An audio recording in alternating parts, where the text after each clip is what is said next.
In this lesson, I'll show you a simple but yet very efficient method to become both fast and steady on the piano. The method is quite silly, actually, but nevertheless, it has really helped me out to gain a much better piano technique. In the start, you might laugh quite a bit, and that's totally okay. But if you have a little patience with me, we'll find out later on in this lesson that this quite silly method has so many great aspects. And doing it right, and I'll show you how. I think this is the best practical way to become both very fast and very steady in a rhythmic sense. Improvising music is all about playing with a nice, solid and cool rhythmic feeling. If we can obtain that, I'll claim that we are 99% on our way to improvising music. Because having a strong rhythmic self-confidence, we can play just any note and the audience will still believe in us. Now, let me try and demonstrate. On the bass, we just do a simple 4 meter in C.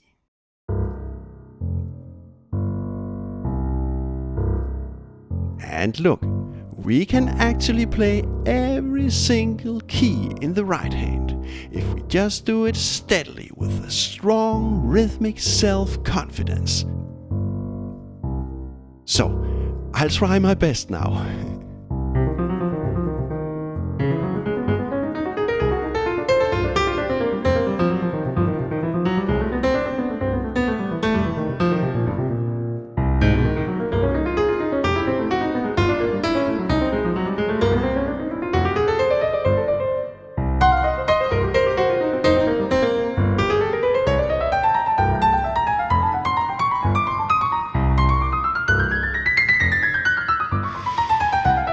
Okay, but to obtain a strong rhythmic self-confidence, we need to exercise our fingers a lot.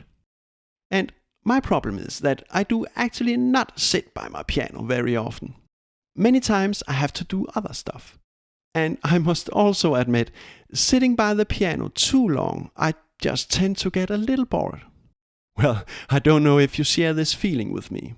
But the question is, how do we exercise our fingers on a regular basis when we cannot sit by our piano 8 hours a day? Well, we just have to get ourselves a silly and annoying habit. So here comes my secret method. We simply just go around tapping with our fingers. I know this sounds really crazy, but please hang on and hear me out on this, because in this lesson I'll show you how we can do this right, in a way so the tapping becomes very beneficial to you. Furthermore, we'll later on create specific beneficial exercises, and we'll actually transfer them directly to the piano keys, improvising music. And by the way, by the very end of this lesson, I'll take a big risk and I'll try to show off a little bit. How fast can a regular guy like me, not practicing the piano very often, play just by having a tapping habit? We'll see how that goes. So please hang on. This is a new jazz lesson, by the way, and my name is Oliver Prehn. Now, before investigating the techniques about how to tap the right and most beneficial way, let me tell you about how great tapping is. The main idea is that we can tap almost everywhere at every time. Often I do it on a book. This is my scrapbook, by the way, for writing down crazy ideas.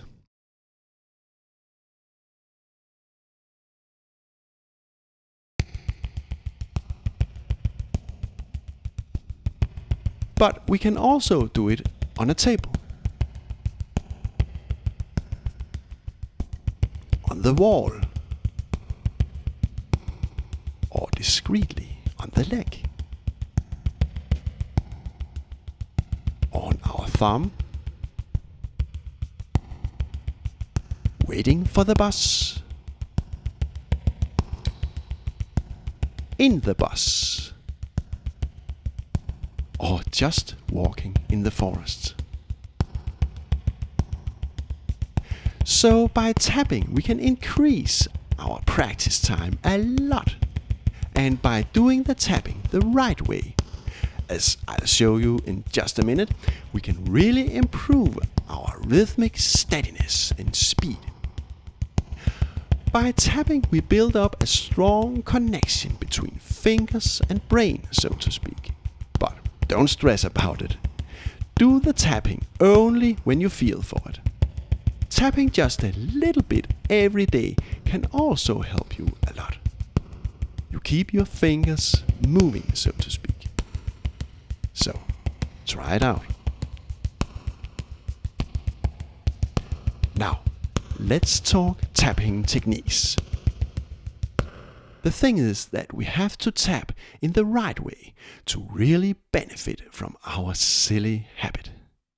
Firstly, what's very, very important when tapping is to do it steadily. Make the tapping sound good.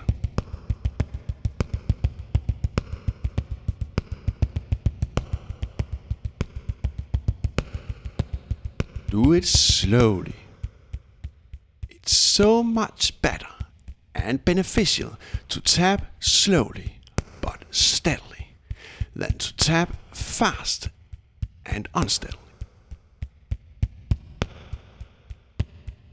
When you feel ready, speed up.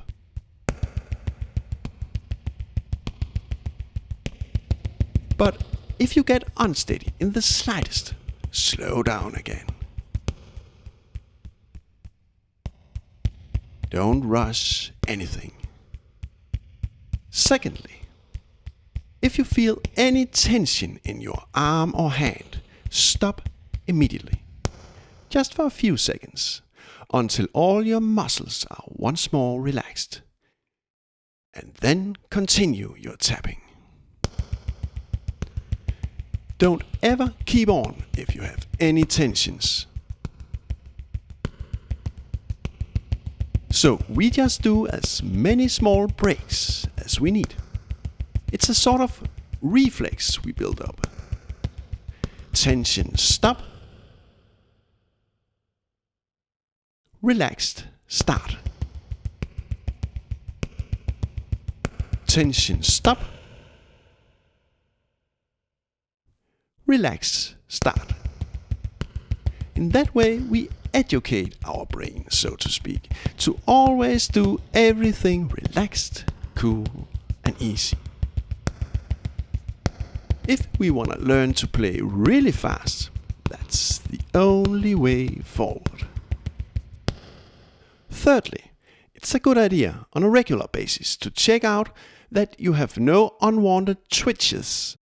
You can, for example, do that by placing all your fingers on the tapping plate simultaneously. Now, try to tap one finger at a time.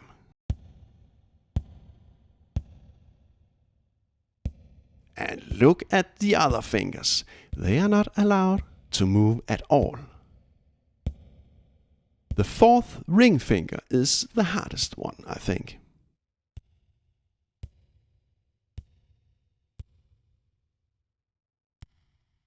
Do this very slowly until you are able to control every single finger independently.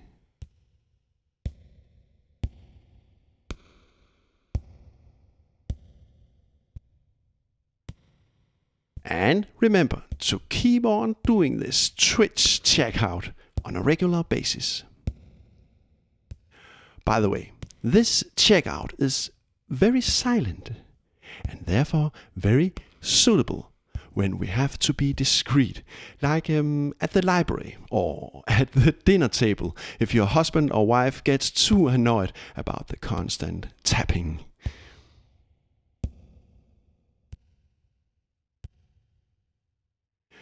Okay, now it's time for doing some specific and very beneficial tapping exercises. Having done that, I'll show you how we can easily transfer the tapping exercises to the piano keys and use the exercises directly to improvise music. Finally, I'll try to show off, and we'll see how that goes. So, please stay tuned. Now, the next step is to create some specific tapping patterns that we can do. We need to create ourselves a little toolbox of exercises, so to speak. And I recommend that you create pattern exercises with different degrees of difficulty. Because it happens that in some situations it's best to do very simple exercises. And in other situations we can do more advanced exercises.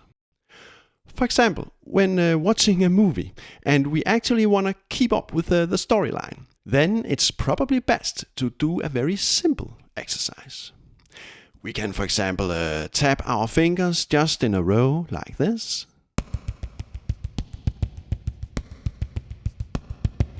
Or we may just exercise 2 fingers like this. By the way, make sure that the other 3 fingers are relaxed and not pointing out in the air like this. So this is better.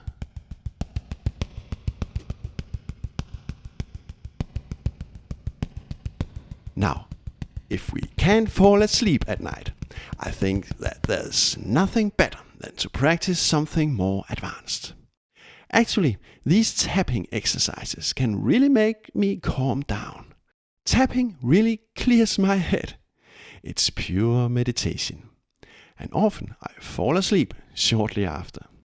So, at night, I may do a 4 meter in the left hand like this. And then, for example, play 16th notes in the right hand, but with only a 3 taps long pattern, like this.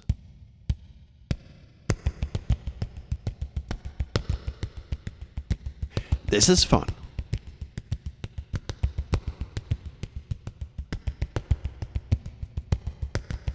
Or maybe in the right hand, a 7 tap long pattern, like this.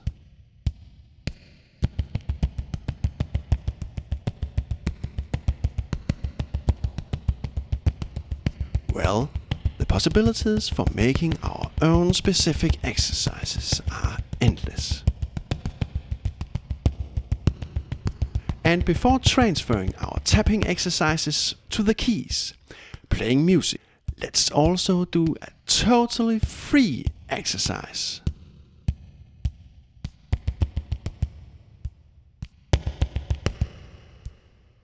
Just improvise with your right hand fingers.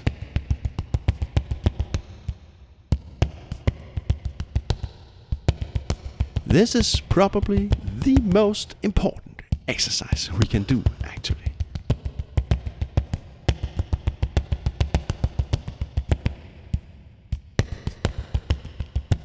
Now, let's transfer our exercises to the piano and make our tapping into music. Imagine we have been sitting in the bus on our way home, practicing our tapping exercise 1. Now we finally have the opportunity to visit our lovely piano.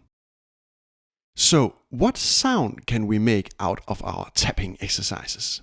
Well, we have a lot of options.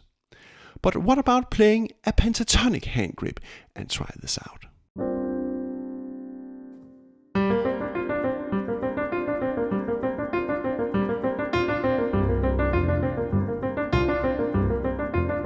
At different positions.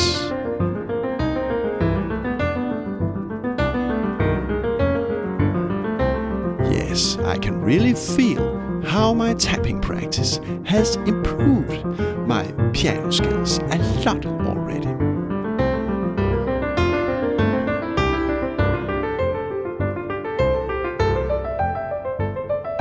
Now, let's also do some breaks and play our exercise more loosely.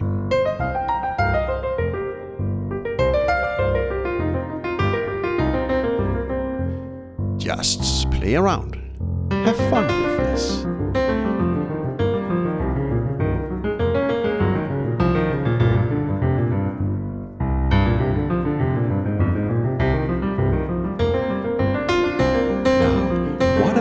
Also transferring our tapping exercise 2 to the piano, still using the pentatonic hand grip.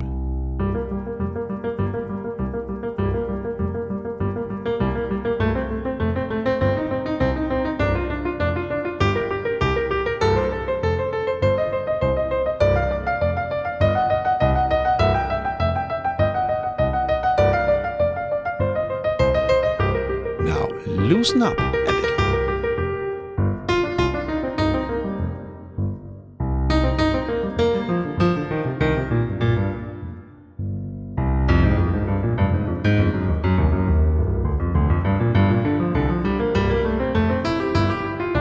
What about our tapping exercise 3?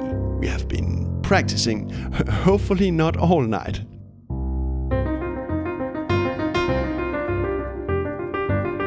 This is a little harder. A 3-note long pattern played on a 4th subdivision rhythm.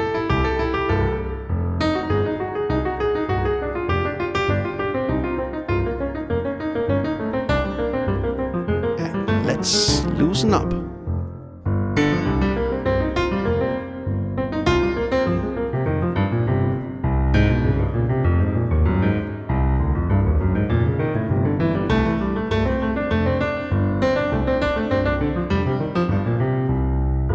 Our tapping exercise 4 is even more advanced. A 7th note long pattern played on a 4th subdivision rhythm.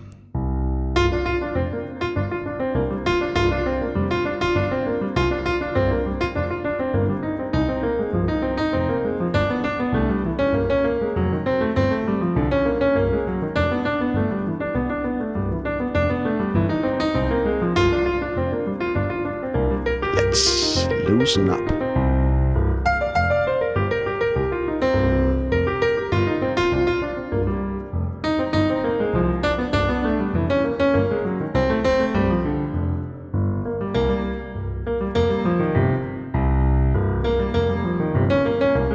And let's just do tapping exercise 5.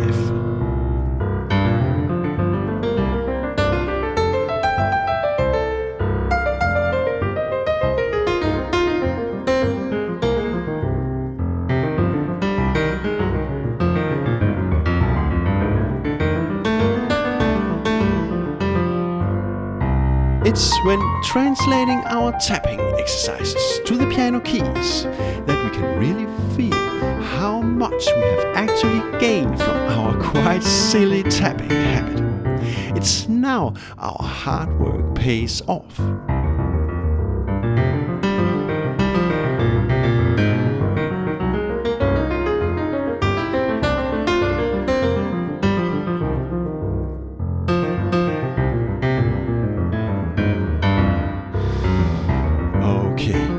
Now try out to create and add your own tapping exercises to your toolbox. Just use your great imagination. It could be anything you like.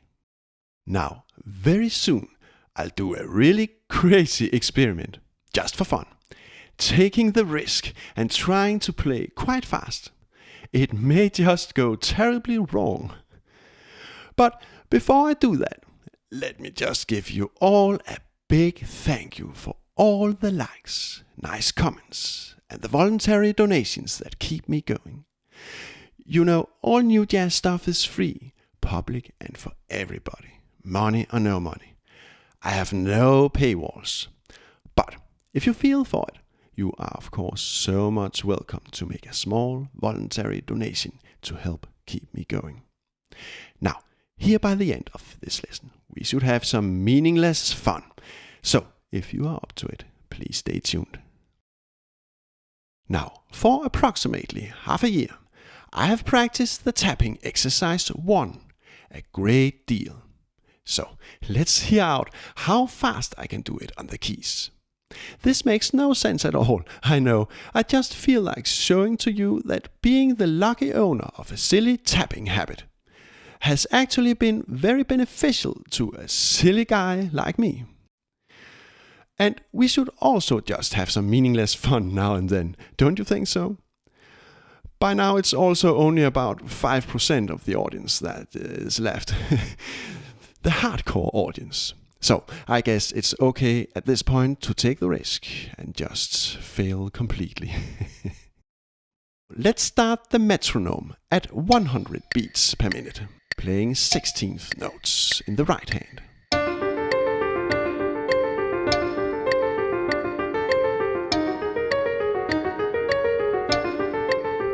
Okay, that's easy. 120.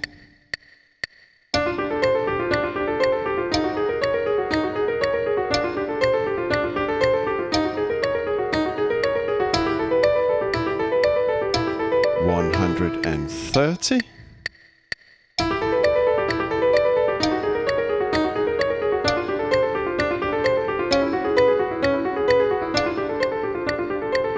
$140.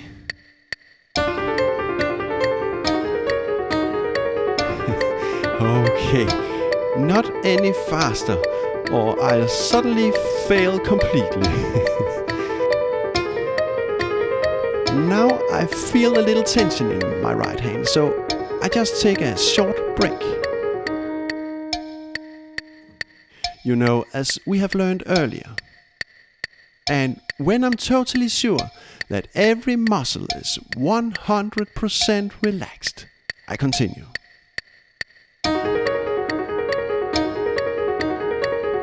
And let's loosen up and just have some fun.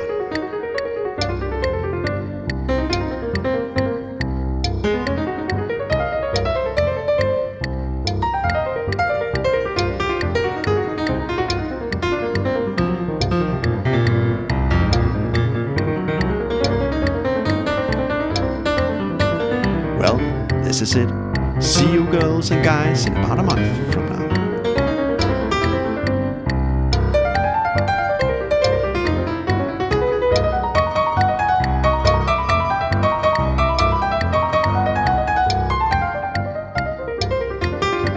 The best and warm regards